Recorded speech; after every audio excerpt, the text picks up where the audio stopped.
Բարև ձեզ, մեր այսօրվա զրուցակիցն է Միասնության թևերից պատգամավորի տեխնացու Նարեկ Պարոդյանը։ Ողջույն, պարոն Պարոդյան։ Բարև ձեզ։ Պարոն Պարոդյան, սկսենք երևի թե ամենաթարմից, օրերս պարոն Թաթոյանը կոչով դիմել է ՀՀ-ում ԵՄ դեսպանին։ Այս կոչի հետ կապված ինչ ակնկալիքներ կան, հաշվի առնելով, որ առնվազն վերջին տարիներին արևմտյան դեսպանատները կարծես խուլ ու կույր են, երբ բանը հասնում է ընդդիմությանը Հայաստանում։ Այնուամենայնիվ ինչ ակնկալիքներ կան։ Նախ եկեք երկու բառով անդրադառնանք պարոն Թաթոյանի խոսքին եւ առհասարակ բուն նյութին ինչի մասին է խոսքը։ Խոսքը վերաբերվում է նրանում, որ ինչպես մեր հասարակությունը գիտի, բոլորս տեղյակ ենք, որ Եվրոմիությունից Հայաստան, այսպես ասած, արագ արձագանքման եւ հիբրիդային հակազդեցության խումբ է ժամանել, որը Նիկոլ Փաշինյանի խնդրանքով, որը պետք է, այսպես ասած, ուսումնասիրի եւ հասկանա Հայաստանի ընտրական process-ների վրա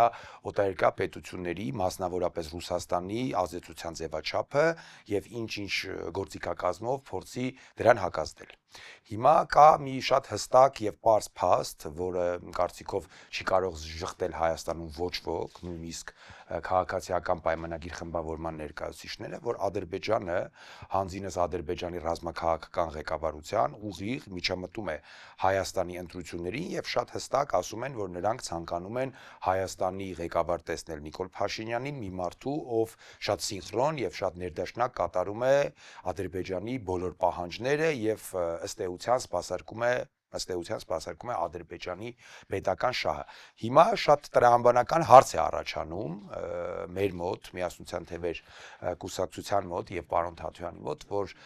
եթե կա մի կողմից թեորական վտանգ, որ Ռուսաստանը կարող է խառնվել եւ միջամտել Հայաստանի ներքին գործերին եւ ընտրություններին եւ դրան հակազդող քայլեր են իրականացվում Եվրոպայի կողմից, ապա ինչու նույն քայլերը եւ նույն մեխանիզմները գործի չեն դրվում այն ժամանակ, երբ Ադրբեջանը, մի երկիր, որը օբյեկտիվորեն Հայաստանի հետ ունի շատ խրթին, բարդ եւ նույնիսկ կարելի ասել ճշնամական հարաբերություններ, ուղիղ միջամտում է Հայաստանի ներքին գործերին, ինչու մի դեպքում կա ազդեցություն, հակազդեցություն եւ մի դեպքում չկա։ Սա շատ պարզ հարց է, որովհետեւ եթե մենք խոսում ենք արդարությունից, իսկ մենք խոսում ենք արդարությունից եւ ինչպես դուք գիտեք, մեր նշանաբառը նույնիսկ այս ընտրություններին մենք գնում ենք արդարությունը գալիս է նշանաբառով, ապա պետք է ամեն ինչ լինի արդար եւ արդար լինի առաջին հերթին Հայաստանի եւ հայ ժողովրդի համար։ Հիմա Ադրբեջանը միջամտում է, այո, միջամտում է։ Մենք էլ իրազեկում ենք, տեղեկացնում ենք եւ սպասում ենք, ակնկալում ենք որոշակի պատասխաններ եւ պարզաբանումներ այդ կառույցների կողմից, թե ինչու Ադրբեջանի պարագայում նրանք այսպես ասած աչք են փակում այդ միջամտության վրա։ Շատ լավ, տեսեք, պարոն Պարոդյան, ձեր խոսքում դուք ասացիք, որ Փաշինյանի խնդրանքով այս սարագ արձագանքման խումբ եւ այլն։ Տեսեք, ընդդիմադիր պայքարում այս նախընտրական շրջանում կան ուժեր, որոնք կարծես ընդգծված պրոռուսական են։ Ձեր ուժը ոչ միայն այդպեսին չի ընկալվում, այլև կարծես ավելի պրոարևմտյան է ընկալվում։ Բայց այս պարագայում, երբ կարծես Փաշինյանն ունի արևմուտքի, ուղղակի կամ անուղղակի որոշ դեպքերում աջակցությունը ու արևմուտքը կարծես հստակ որոշել է ում հետ է ուզում աշխատի այստեղ։ Ոնց եք պատկերացնում այդ համագործակցությունը։ Գիտեք, նախ ինչ վերաբերվում է Փաշինյանի արտաքին քաղաքականությանը, երկու բառով ընդամենը պետք է շեշտել եւ կարծիքով դա պարզ է, Փաշինյանը չունի կոնկրետ ուղղված ինչ-որ մետ արևմտամետ է, ռուսամետ է, Նիկոլ Փաշինյանը շատ հստակ տրամաբանությամբ է առաջ շարժվում, Նիկոլ Փաշինյանը, ով իրեն օգնում է մնալ իշխանության, նրան զիջում է Հայաստանից ինչ-որ կտոր, ինչ-որ ստրատեգիական շահ, ինչ-որ մի բան, այսինքն շատ պարզ, Փաշինյանը առավոտը զարթնում է,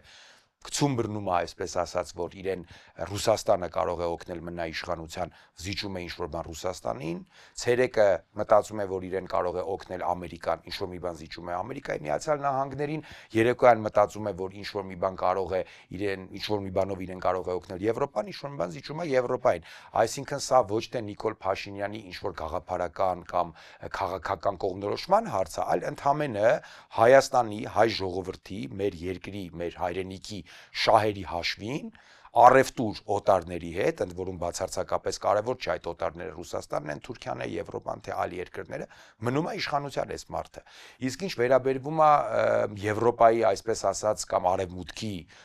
Նիկոլ Փաշինյանի հանդեպ այդ դրական վերաբերմունքին, գիտեք ոնց, դա ոչ թե դրական վերաբերմունք է, այլ յուրաքանչյուր աշխարհաքաղաքական բևեռ, լինի դա Ռուսաստանը, Ամերիկան, Եվրոպան կամ ցանկացած օտար, միշտ շահագրգռված է գործ բռնել այնպիսի ղեկավարի հետ, ով ոչ թե սպասարկում է իր երկրի շահերը, ով ոչ թե նրա հետ ով կռիվ է տալիս միջազգային ատյաններում իր երկրի եւ ազգի եւ ժողովրդի համար, այլ մարդու հետ, ով պատրաստ է ամեն ինչ տալ, ամեն ինչ զիջել, ցանկացած բանի հետ համաձայնվել, նույնիսկ եթե այդ քայլը կամ այդ գործողությունը վնաս է իր երկրին։ Հիմա դրա համար Նիկոլ Փաշինյանի հետ մեր արտաքին գործընկերների տեսանկյունից շատ հեշտ է, որովհետեւ մարդ, ով որ պատրաստ է ամեն ինչ տա, ամեն ինչ զիջի,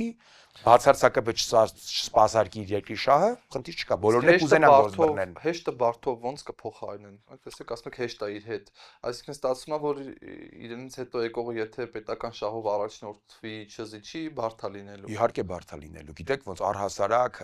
պետություն կառավարել է, այն էլ Հայաստանի նման պետություն, որը օբյեկտիվորեն գտնվում է շատ բարդ տարածաշրջանում եւ ունի շատ բարդ հարաբերություններ, խրթին հարաբերություններ իր հարևանների հետ, նման երկիր կառավարելը շատ բարդ է եւ շատ մեծ ունակությունների, փորձի, գիտելիքների, անձնական կամային հատկությունների, աշխարհը ճանաչելու եւ քաղաքականությունից հասկանալու ունակություններ է պարունակում։ Ես նկատում եմ Եվրոպայի համար օրինակ Գիտեք ոնց մենք բարդ է լինելու պետական շահով առաջնորդվողների հետ իհարկե բարդ է լինելու եւ այն փոխարինեն, այ հեշտը այ մենք ստեղ գալիս ենք հանգում ենք այն իմ կարծիքով խորապես սխալ նարատիվին, որը տարածվում է շատ հաճախ իշխանությունների կողմից եւ ցավոք սրտի մեր հայրենակիցների մոտ էլ կա նմանատիպ ընկալում, որ մենք ոչինչ չենք կարող անել, պետք է սպասել մինչեւ Ռուսաստանից կամ Եվրոպայից կամ Ամերիկայից փոխեն Նիկոլ Փաշինյանին։ Դա հիմնովին սխալ է եւ ասեմ ոչ միայն սխալ է, նաեւ դա կործանարար է, որովհետեւ եթե մենք մեր երկրի հանդեպ պատասխանատվություն չենք ստանձնում, եթե մենք անընդհատ մտածում ենք դե սպասենք, ոչինչ չանենք, ձեռքերներս ծալած նստենք, միջև Ռուսաստանը կամ Եվրոպան կփոխեն Նիկոլին, դա տանելու է միջև դեպի Հայաստանի էլ ավելի թուլացում, էլ ավելի մեր զիջումներ եւ Հայաստանի սուբյեկտանության ամբողջական զրոյացում։ Հիմա եթե մենք որպես հայեր, որպես այս երկրի տերեր մեր ձեռքն ենք վերցնում մեր ճակատագիրը, ինչքան է բարդ լինի։ Պատրաստվում ենք անցնենք այդ ճանապարհը եւ պատրաստվում ենք աշխատել իշա մեր երկրի, մենք հնարավորություն ունենք բերել փոփոխություններ, բայց եթե մենք նստենք սպասենք, որ այդե Նիկոլը օրինակ այս օրվա դրությամբ շահեկան է Թուրքիային կամ շահեկան է Եվրոպային, դե ուրեմն մենք ոչինչ չենք կարող անել, սպասենք միջև շահեկան չլինի կամ սպասենք միջև նոր մարդ գա, ով էլ ավելի շահեկան է օտարներին, մենք ոչ իմանի չենք հասնի։ Այսպես գնում են դեպի կործանում։ Եթե մենք նայում ենք օտարների ձեռքին, մենք միշտ դառնալու ենք մանրադրամ, միշտ մեր հաշվին հարց են լուծելու, եթե մենք մեր ճակատագիրը վերցնում ենք մեր ձեռքը, ունենք հնարավորություն կերտել, կառուցել ուժեղ, հզոր, պաշտպանված եւ արդար Հայաստան։ Սա է բաղադրատոմսը, այլ տարբերակ եթե կա, խնդրեմ, յուրաքանչյուրը կարող է իր կարծիքը ասել։ Տեսեք, պարոն Պաւանյան, ձեր թիմը բազմիցս խոսել է ընդդիմադիր դաշտում միմյանց չթիրախավորելու մասին, բայց նաև ունենք բազմաթիվ դեպքեր, երբ օրինակ պարոն Թաթոյանը այսպես կոչ ասեմ, կարծիք հայտնել, հա, օրինակ նույն երկրորդ նախագահի ընտրություններին չմասնակցության մասով։ Ինչ է սա, եթե ոչ թիրախավոր։ Նախ սկսենք նրանից, որ դուք իրավացի եք, մենք դեռևս ամիսներ առաջ, երբ միասնության թևերը դեռևս քաղաքական նախաձեռնություններ, մի քանի կետի շուրջ կոնսոլիդացիայի առաջարկ արեցինք ընդդիմադիրներին, դրանք էին Փաշինյանի եւ քաղաքացիական պայմանագրի հետ չհամագործակցելը, եկեղեցու շուրջ կոնսոլիդացիան, քաղբանտարկյալների հարցով կոնսոլիդացիան եւ ընտրական փուլում մեկս մեկին չհարվածելու տրամաբանությամբ առաջ շարժվելը։ Ինչ վերաբերում է ձեր նշած հարցին, պարոն Թաթոյանի ասվածը կարելի է իհարկե մեկնաբանել որպես թիրախավորում, բայց իրականում դա ոչ թե թիրախավորում էր, դա ընդհանրապես փաստի արձանագրում էր, քաղաքական վերլուծությունից բխող փաստի արձանագրում, եւ այդ փաստը շատ բարձր էր։ Թաթոյանի ասածը հետեւյալն էր, որ նախկին ղեկավարները, այսպես կոչված նախկինները, ընդգրկվելով քաղաքական պայքարում, լինելով քաղաքական իրադարձությունների կիզակետում, ջուր են լցնում Նիկոլ Փաշինյանի քարոզչական ջրաղացին, ջուր են լցնում Նիկոլ Փաշինյանի քարոզչությանը, եւ Նիկոլ Փաշինյանը կարողանում է նախկին ներկա տրամաբանությամբ, որով նա այս վերջին տարիներին իշխանություն է մնացել, ոչ մեկի համար գաղտնիք չի, որ 2021 թվականին էլ նախկին ներկա տրամաբանությունը տեղական ինքնակառավարման մարմիններում էլ է ընտրությունների ժամանակ Նիկոլ Փաշինյանը էլի այդ նախկին ներկա այդ թեզը բերում։ Հիմա մեր ասածը ինչ է, ասածը հետեւյալն է, որ պարոնայք նախկին ներկա թեզը Նիկոլ Փաշինյանը օգտագործում է վերընտրվելու համար, որքան շատ մենք հնարավորություն տակ Նիկոլ Փաշինյանին օգտագործել եւ հանրայնացնել, եթե ես չլինեմ նախկիններն են գալու խոսույթը, այնքան մարդիկ հիասթափվելու են ընտրություններից, այնքան ընտրությունների գնացողների քանակը քիչ է լինելու, իսկ եթե մարդիկ քիչ քանակությամբ մասնակցեն ընտրությունների, միանշանակ Նիկոլ Փաշինյանը օգտվելով իր կայուն փոքր էլեկտորատից եւ այն փաստից, որ ինքը իշխանությունն է վերընտրվելու է, ինչպես մենք տեսել ենք բազմիցս Տիմերում, Երևանում, նախորդ ընտրություններում, այսինքն Նիկոլ Փաշինյանը նախկին ներկա թեզով մարդկանց վանում է ընտրական process-ներին մասնակցելուց եւ վերընտրվում է, ընդհանրապես դա միտում չկար ինչ որ մեկին վիրավորելու կամ ինչ որ ասելու այ դուք մի մասնակցեք, որ մենք կարողանանք գանք հաջողության հասնենք, ոչ, մենք ընդհանրապես ասում ենք փաստ, որ Նիկոլը օգտագործում է նախկինների ներգրավվածությունը քաղաքական process-ներին եւ դա փաստ է, դա հերքել չեն կարող ոչ մեր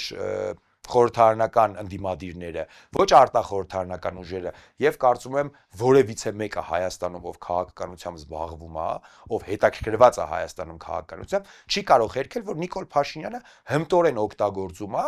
նախկին ներկա թեզը, որի պատճառներից մեկն է նախկինների ներգրավվածությունը։ Պարոն Պարոյան, հարց, որը այս նախընտրական տրամաբանության մեջ կարծես սպառիչ պատասխան չի ստացել, չնայած կողմերի տարածած հայտարարությունների ձեր եւ Հայ-ԱՔՎ-ի հետ կապված այս համագործակցությունը, շատ կարճ համագործակցությունը, արդյոք բոլոր դետալները չէին քննարկվել մինչեւ միությունը, ինչ եղավ ի վերջո։ Գիտեք, Հայ-ԱՔՎ-ի հետ կապված ես առիթ ունեցել եմ նշեմ եւ եւս մեկ անգամ առիթը օգտագործեմ եւ կուզենամ ողջունել իմ ընկերներին Հայ-ԱՔՎ քաղաքացիական նախաձեռնությունից, նրանք բոլորը հանրությանը հայտնի մարդիկ են, նրանք մարդիկ են, ովքեր իրենց կենսագրությամբ, իրենց քայլերով, իրենց պայքարով ապացուցել են իրենց հայրենասիրությունը ու նվիրվածությունը Հայաստանի հանդեպ, իսկ ինչ վերաբերվում է միասնության թևերի եւ Հայ-ԱՔՎ-ի այսպես ասած չստացված համագործակցությանը, մի կողմից դա ցավալի փաստ է եւ ես անձամբ շատ ցավում եմ, որ մենք չկարողացանք միասին անցնել այս ճանապարհը, բայց մյուս կողմից քաղաքական process-ներ են եւ բնականաբար քաղաքական process-ների ընթացքում լինում են բազմաթիվ խրթին հարցեր, որոնք ժամանակի ընթացքում, միմյանց հետ հարաբերվելու ընթացքում կարող են հանգեցնել այնպիսի իրավիճակի, որ այլևս այս փուլում միասին քաղաքական ճանապարհ անցնելը անհնարին է դառնում։ Բայց դա եւս մեկ անգամ պետք է շեշտեմ, չի նշանակում, որ մեր եւ Հայ-ԱՔՎ-ի մեջ կա ինչ-որ լարվածություն, մենք ունենք ինչ-որ խնդիրներ, առավել եւս անձնական մակարդակով շատ դրական ջերմ հարաբերություններ ենք պահպանում։ Ուղղակի որոշակի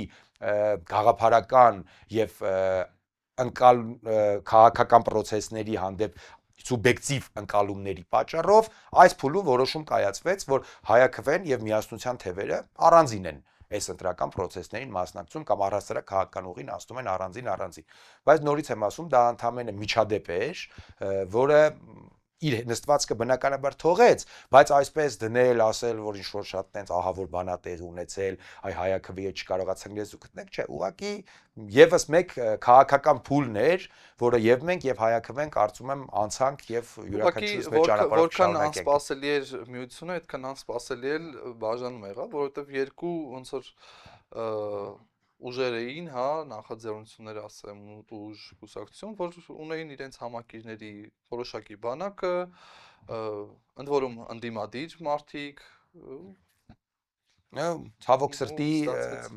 Ցավոք սրտի այդպես ստացվեց, բայց նորից եմ կրկնում, Հայ-ԱՔՎ-ի հետ կապված մենք ոչ մի խնդիր չունենք, նրանք բնականաբար շարունակելու են պայքարել, որ ձևաչափով որ կգտնեն ավելի արդյունավետ եւ նպատակահարմար, ողջուներս Հայ-ԱՔՎ-ին այսքանով կարելի է այս թեման սահմանափակենք։ Շատ լավ,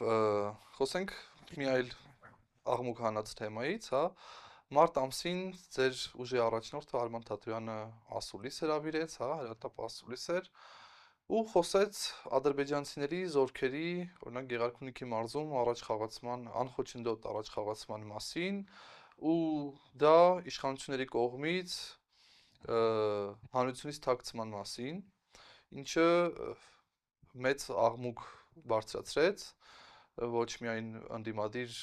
շրջանակներում, այլև հենց իշխանությունների կողմից արձագանքների արժանացավ,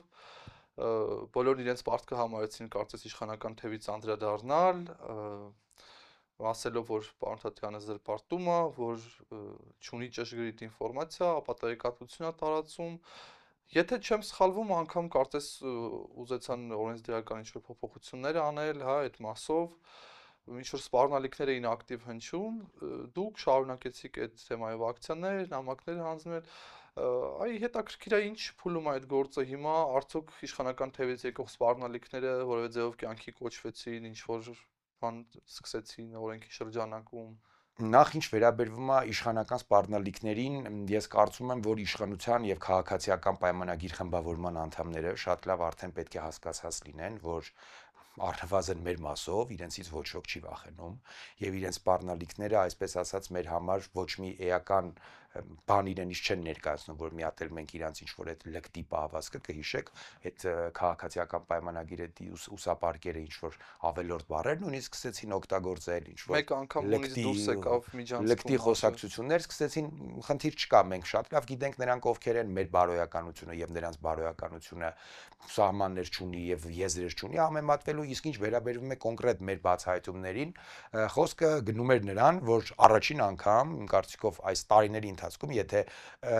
խոսանք այսպես ասած ավելի པարզ, Բագրատ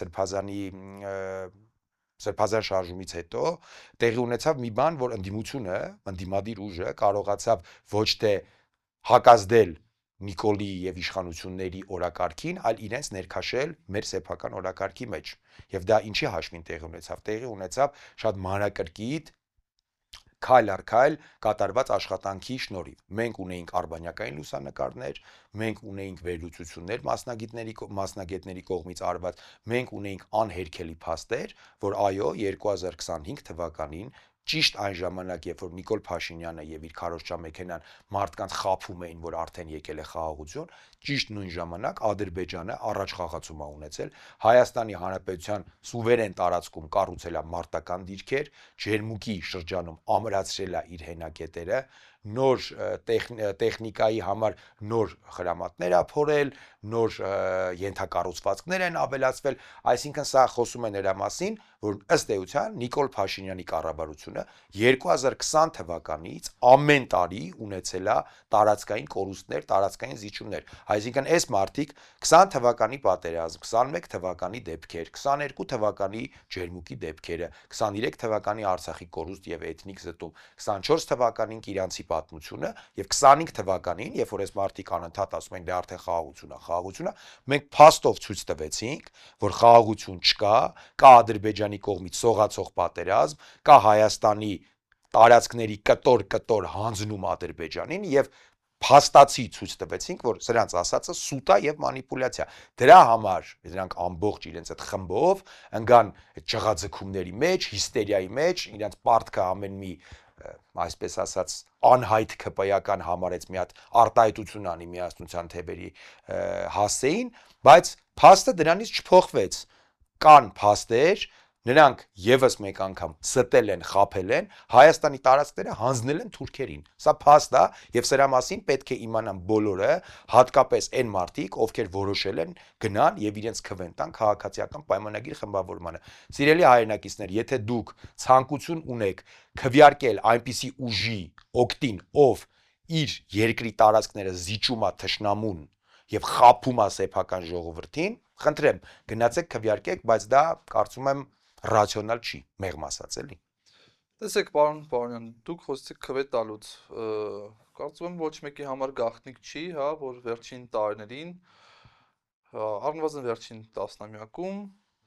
թե ՏԻՄ ընտրություններում, թե համապետական ընտրություններում ունենք մասնակցության լուրջ խնդիր, մարդիկ չեն գնում ընտրության։ Այս մասին այսօր էլ այս նախընտրական տրամաբանության Համատեքստում խոսում են բոլոր ուժերը, թե ինչքան կարևոր է, թե պիտի հորդորել մարդկանց մասնակցել անպայման։ Տեսնում ենք մարզային հանդիպումներ, այդ թվում ձեր ուժը ունենում է մարզային հանդիպումներ, ինչ մթնոլորտում են անցնում, ինչպես են անցնում այս հանդիպումները, արդյոք հուսադրող են, որ այս անգամ գոնե փոփոխություն կլինի։ Գիտեք, ինչ վերաբերվում է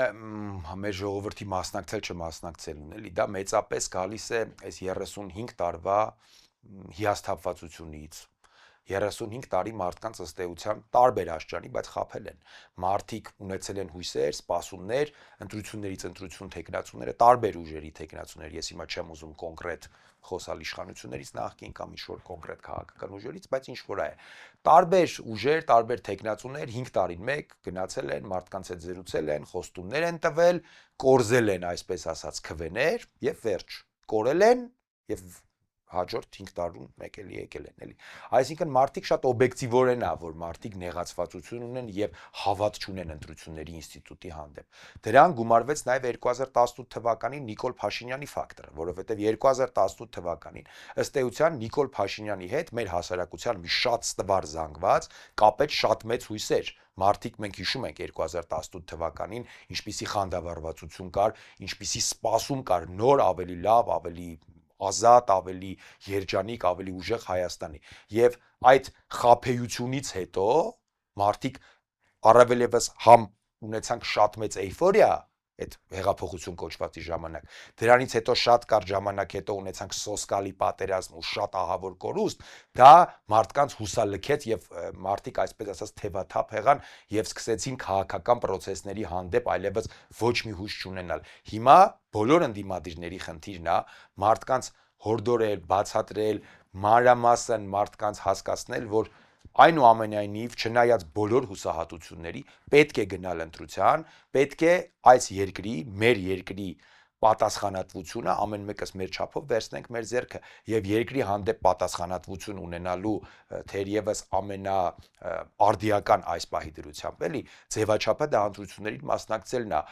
փառք Աստծո կամ դժբախտաբար Հայաստանում կան հարյուրավոր կուսակցություններ եւ տասնյակ ուժեր եւ դաշինքներ եւ քաղաքական ուժեր ներգրաված են այս process-ին, այնպես որ յուրաքանչյուր քաղաքացի կարող է 19 ուժ եւ դաշինք ներգրաված է եւ յուրաքանչյուր քաղաքացի եթե որոշել է ստանձնել իր երկրի հանդեպ պատասխանատվություն, կարող է ընդհանրապես ուսումնասիրել քաղաքական դաշտը, հասկանալ որ ուժի գաղափարները կամ որ ուժի անդամներն են իր համար ավելի համահունչ, ում հետ է կոպիտ ասած ուզում կրկել այդ հասարակական պայմանագիրը եւ գնալ ընտրության։ Սա է տարբերակը, որովհետեւ եթե մենք չենք գնում ընտրությունների, եթե մենք այսպես ասած ձեռքներս լվանում ենք մեր երկրի կառավարումը մեր ձեռքով իրականացնելուց, ապա մնում է Նիկոլ Փաշինյանը, իսկ Նիկոլ Փաշինյանը սպասարկում է բոլորի շահերը, բացի Հայաստանի եւ հայ ժողովրդի շահերից։ Նենց որ սա էլ է պարզ հարց է, պարզ դիլեմա է դրված մեր ժողովրդի առջև, կամ ստանձնում ենք ամեն մեկս մեր չափով պատասխանատվություն մեր հայրենիքի հանդեպ, մեր ապագայի հանդեպ, մեր սերունդների հանդեպ, կամ չենք ստանձնում, թողում ենք Նիկոլի մեջքետև կանգնած Ալիևին եւ Էրդողանին։ Շատ պարզ է։ Մեր ժողովուրդը ուղղակի պետք է այդ գիտակցմանը գա։ Ես հասկանում եմ, որ մարդիկ հուսալքված են։ Ես հասկանում եմ, որ 35 տարի տարբեր տրամաչափի քաղաքական գործիչներ մեր հասարակությանը խաբել են, բայց պետք է լինի այդ պատասխանատվության զգացումը եւ մենք վերջի վերջո պետք է բոլորս միասին հասկանանք, որ այս ճանապարհով, որով որ շարժվում է Հայաստանը եւ հայ ժողովուրդը, մեզ սպասում է կործանում եւ վերացում Հայաստանը վերանալու է աշխարհի քաղաքական քարտեզի վրայից եւ եթե մենք չենք ուզում դա թույլ տալ եւ ես համոզված եմ որ ոչ ոք չի ուզում նույնիսկ այն մարդիկ ովքեր գնում են Նիկոլ Փաշինյանին են ընտրում իրանք բնականաբար չեն ուզում որ Հայաստանը վերանա ուղղակի մենք պետք է հասկանանք որ կամ մենք տեր ենք կանգնում մեր երկրին թույլ չենք տալի որպեսզի սրանք Հայաստանը վերածեն հակա Հայաստանի կամ ձեռքերս ծալում ենք եւ մեզ սպասում է ցավոք սրտի այն նույն ճակատագիրը ինչին արժանացան մեր արցախահայ եղբայրները եւ քույրերը Տեսեք, ուսումնասիրելով միասնության թևերի գործունեությունը, տպավորությունը, առնվազն ինձ մոտ, որ հավակնում եք երիտասարդների ձայներին։ Այս հավակնությունը որքանով է արդարացված, եթե հաշվի առնենք, թե այսօր երիտասարդությունը մեծավ մասամբ որքան է ապաքաղաքական ու դեմքերին եւ դեպքերին անծանոթ։ Գիտեք, երիտասարդության կա մի ծեծված արտահայտություն, որ երիտասարդներին է երկրի ապագան։ կա այդ արտահայտությունը շատ են ասում, բայց դա ինչքան էլ տրիվիալ է, բայց միևնույն ժամանակ դա այդպես է, որովհետև գիտեք, եթե երիտասարդությունը ցանկացած քաղաքական նախ սկսենք նրանից, որ ցանկացած քաղաքական փոփոխության շարժիչը դա երիտասարդությունն է եւ մենք հիշում ենք շատ լավ նույն 2018 թվականին դրանից առաջ բոլոր քաղաքական քիչ թե շատ հաջողված շարժումները ունեն որպես շարժիչ իրենց մեջ երիտասարդության ներգրավվածությունը եւ մյուս կողմից եթե մեր հարգելի երիտասարդները հիմա չներգրավվեն Հայաստանի հանդեպ պատասխանատվություն չստանձնեն եւ քաղաքական process-ներին չներգրավեն թեկուզ որպես ընտրողներ, ապա նրանց մնում է միայն արտագաղթի ճանապարհ բռնելը, որովհետեւ չհետաքրքրվելով Հայաստանի քաղաքական դաշտով, ուշադրություն չդարձնելով այն process-ներին, որոնք տեղի են ունենում Հայաստանում եւ Հայաստանի շուրջ, մենք ուղղակի թողում ենք ինքնահոսին Հայաստանի ճակատագիրը եւ այդ երիտասարդները 5 տարի հետո, 10 տարի հետո չեն կարողանալու ունենան երկիր, որ իրանք կարողանան կառուցել ընտանիք, դասիրակեն երեխաներ, իրենց նախնիների ավանդույթները փոխանցեն իրենց սերունդներին։ Կամ մեր երիտասարդությունը ներգրավվում է, իր ձեռքն է վերցնում նոր գաղափարներով, նոր մոտեցումներով, մի կողմ թողնելով այս 35 տարի այս կաղապարված, հին, հնամաշ, այս ցախողված տրամաբանությունը քաղաքական եւ նայելու է դեպի առաջ, կամ մենք կանգնելու ենք բոլորը շատ մեծ կոտրած տաշտակի առջև եւ հենց առաջին հերթին երկրից զրկվելու են հենց մեր երիտասարդները, որովհետև եթե այսպես շարունակվի, նրանք որոշում են կայացնելու, որ ավելի լավ է մենք գնանք արտերկիր ապրենք, քան թե այսպես ասած, ինչպես ցախողված պետությունում ապրենք։ Դա տրամաբանական է, որովհետև ոչ մի երիտասարդ, ով առավել եւս ստանում է որակյալ կրթություն, ունի լայն աշխարհայացք, առավել եւս մեր 21-րդ դարի իրականություններում, էլի, որ աշխարհը շատ բաց է արդեն։ Որոշելու են գնան եւ հիմա մենք դրա համար ենք երիտասարդների վրա շեշտը դնում եւ անընդհատ մեր երիտասարդների հետ զրուցում, հորդորում, խնդրում, բացատրում, որ մասնակից եղեք, որովհետեւ սա առաջին հերթին ձեզ է պետք եւ սա առաջին հերթին ձեր երկիրն է։ Դուք պետք է այսօր ձեր երկրին տեր կանգնեք, որ վաղը մյուսօր կարողանաք ձեր նախնիների արածը փոխանցել ձեր սերունդներին։ Ձեր ուժը եւս կարծես փորձում է դիստանցավորվել բարբերաբար, թե այսպես կոչված նախկիններից, թե ներկաներից, ինչը կարծես բավականին տրենդային է մեր օրերում։ Սակայն ընտրողների մի ստվար զանգվածի մոտ օրինակ հարց է առաջանում, կան մարդիկ, ովքեր ողջունում են այդ մոտեցումի միջելուց դիստանցավորվելու, պոտենցիալ ընտրող են, բայց օրինակ ձեր թիմում է Դավիթ Անանյանը, ով թերևս հարուստ փորձ ունի պետական կառավարման համակարգում, բայց եւ նախկին եւ ներկայի տրամաբանության մեջ տեղավորվում է։ Հիմա սա ինչպես պետք է հասկանա ընտրողը։ Նախ եկեք հասկանանք ինչ է նշանակում նախկիններից դիստանցավորվել, էլի։ Հիմա մենք եթե ուժ ենք, որը բաղկացած է մարդկանցից, ովքեր որևիցե մի աֆիլիացիա չունեն նախկին իշխանությունների հետ, դա ոչ թե մենք արհեստական դիստանցավորվում ենք, այլ մենք ենք։ Հիմա ինչ վերաբերվում է ձեր բերած օրինակին, էլի։ Այո, մեր ուժում կան մարդիկ, ովքեր աշխատել են թե այսպես կոչված նախկինների վաղ, թե ներկաների վաղ, բայց դա խոսում է մի շատ կարևոր պարզ փաստի մասին։ Եվ ընդ որում դա չեն կարող հերքել ոչ նախկինները, ոչ ներկաները։ Մեր ուժում բոլոր այն մարդիկ, ովքեր աշխատել են նախկին եւ ներկա համագարկերի հետ, բացարձակապես չեն եղել նախկին եւ ներկա քաղաքական ուժերի անդամներ, աֆիլիացված չեն եղել համակարգերի հետ, եղել են մասնագետներ, պրոֆեսիոնալներ, ովքեր իրենց գործն են արել կոնկրետ իրենց տեղում։ Հիմա դուք բերեցիք Անանյան Դավիթի օրինակը, խնդրեմ, Անանյան Դավիթի կենսագրությունը կարող եք բացել, նա եղել է միջազգային կարգի մասնագետ, որը երկար տարիներ աշխատել է մասնավոր սեկտորում տնտեսագիտության ոլորտում եւ բնականաբար նման գիտելիքներ ունեցող մարդը, որը ռեալ կարող էր օգուտ տալ Հայաստանի Հանրապետությանը, սպասված մասնագետ է եղել, այսինքն այնպես չի, որ Հայաստանում թե նախկինում, թե ներկայում բոլոր մասնագետները պետք է պարտադիր կապ ունենային քաղաքական, այսպես ասած, ուժերի հետ, էլի, բնականաբար երկիր կառավարելու համար եւ երկիրը զարգացնելու համար պետք է լինեն մարդիկ, ովքեր մասնագետներ են, կապ չունեն քաղաքական տվյալ պահին իշխող քաղաքական ուժի հետ, բայց կարող են իրենց ավանդով, իրենց գիտելիքներով աշխատեցնել պետական ինստիտուտները ու հենց մեր ուժում, հենց նման մարդիկ են, այսպես ասած, հավաքվել, որոնք ոչ թե քաղաքական դերակատարներ են եղել կամ ոչ թե եղել են ինչ-որ մեկի բարեկամը, սանիկը, խնամին, փեսան, ինչպես դուք գիտեք, եղել է Հայաստանում 35 տարի շարունակ, այլ եղել են մասնագետներ, ունեցել են հարուստ փորձ մասնավոր սեկտորներում միջազգային կառույցներում աշխատելու, բնականաբար նրանց հրավիրել են որպես փորձագետներ, որպես մասնագետներ աշխատելու ու կոնկրետ նույն Անանյան Դավիթի պարագայում, երբ արդեն պարզ է դարձել, որ նման մարդկանց հետ աշխատելը անհնար է եւ ոչ մի աղերս չունեն այս մարդիկ Հայաստանի զարգացման հետ, ուղղակի մենք մեր ձեռքերը լվացել ենք, դուրս ենք եկել եւ ոչ մի մաս չենք կազմել այս խայտարակությանը, որը իրականացրեց Նիկոլ Փաշինյանը։ Նենց որ ասել, որ ով աշխատել է, օրինակ Սերժ Սարգսյանի ժամանակ Սերժի մարդն է, կամ ով աշխատել է Ռոբերտ Քոչարյանի ժամանակ Քոչարյանի մարդն է, կամ ով աշխատել է Նիկոլ Փաշինյանի ժամանակ Նիկոլի մարդն է, դա մի քիչ այսպես ասած գույների խտացում է ու այդքան էլ այդպես չի, որովհետեւ պետական համակարգը 35-40 հազար աշխատող է ունեցել։ Շատ լավ, ամփոփելով զրույցը, պարոն Պարոնյան, հարց, որից խուսափել ճակերտերի մեջ չեն կարողանում ոչ մեկ հյուրերից։ Այս նախընտրական շրջանում վստահաբար դուք էլ պարբերաբար ձեր թիմում, ձեր ուժում քննարկումներ եք ունենում։ Այ հետաքրքիր է, եթե ընտրությունների օրը մոտենա ու լինեն վստահելի ձեր համար հարցումներ, որոնք թերևս կգուժեն անցողիկ շեմա հաղթահարելու խնդրի հետ կապված, հնարավոր է պայքարից դուրս գաք։ Գիտեք, այս պահի դրությամբ մենք բոլոր սոցհարցումների արդյունքներից ելնելով, մեր կենթանի շփումից ելնելով մարդկանց հետ նման խնդիր չենք տեսնում։ Այնպես որ դրա մասին խոսելը իմ կարծիքով մի քիչ ոչ չասեմ վաղ է,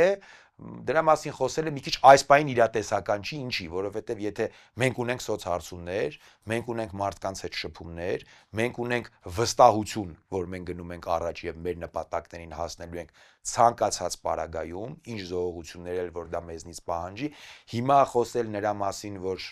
եթե հանգարց նենց սոցհարցումներ լինեն, այս պահին սոցհարցումներով, այս պահին մարդկանց հետ շփումներով, այս պահին հողի վրա ռեալ ինֆորմացիայով նման խնդիր չկա։ Այնպես որ դրա մասին հիմա մի քիչ դժվարանում եմ այսպես ասած պատասխան տալ, ընդ որում կան ուժեր, որոնք այս պահի դրությամբ ոչ մի սոցհարցումով չեն անցնում խորհրդարան։ Կան ուժեր, ովքեր այսպես ասած գնում են մարզային այցելությունների կոպիտ ասած իրենց նույնիսկ մի հոգի մարդ չի դիմավորում կամ մարդիկ չեն մոտիկանում իրենց բարևում նույնիսկ։ Հիմա այդ մարդիկ, այո, դուք իրավացի եք, այդ հարցին պետք է պատասխան տան։ Բայց այն ուժերը, ովքեր որ ռեալ հողի վրա բոլորս էլ տեսնում ենք, որ ունեն համակիրներ, ունեն աջակիցներ, ունեն մարզային ստորաբաժանումներ, ունեն ընկալում ժողովրդի կողմից եւ նրանց ուժը հաստատվում է նաև սոցհարցումներով, նման բաների մասին խոսալը իմ կարծիքով դա այդ հարցը մեզ չէ որ ուղղված է, բայց կան իհարկե ուժեր, ովքեր այսպես ասած անլրջացնում են քաղաքական process-ները,